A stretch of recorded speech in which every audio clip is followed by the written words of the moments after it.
Rebel star Prabhas, Deepika Padukone నటించిన కల్కి 2898 AD 3 వారాలు పూర్తి చేసుకున్నప్పటికీ మునుపటి అన్ని రికార్డుల్ని బద్దలు కొడుతూనే ఉంది. 18వ రోజు ముగిసే సమయానికి మ్యాగ్మమ్ ఓపస్ ఎలాంటి అలసటను చూపటం లేదు మరియు ప్రపంచవ్యాప్తంగా 980 కోట్లు వసూలు చేసిందని ఇండస్ట్రీలో ఒక వార్త వైరల్ అవుతోంది.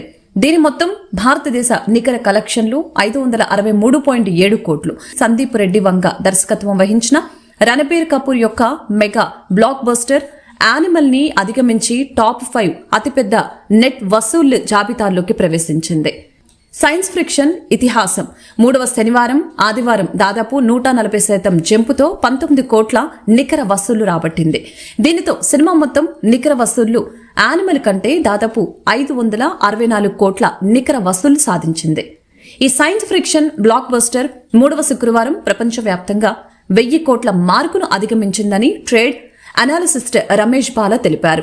గత సంవత్సరం షారూఖ్ ఖాన్ నటించిన జవాన్ మరియు పఠాన్ అనే 2 భారతీయ చిత్రాలు ఈ మైలురాయిని అధిగమించగలిగాయి.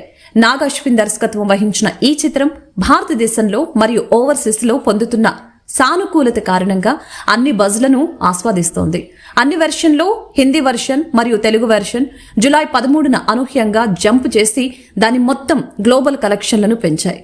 ఎపిక్ సైన్స్ ఫిక్షన్ చిత్రానికి నాగ్ అశ్విన్ దర్శకత్వం వహించారు మరియు అమితాబ్ బచ్చన్, దీపికా పదుకొనె, శాశ్వత చటర్జీ మరియు కమల్ హాసన్ ప్రధాన పాత్రల్లో నటించారు.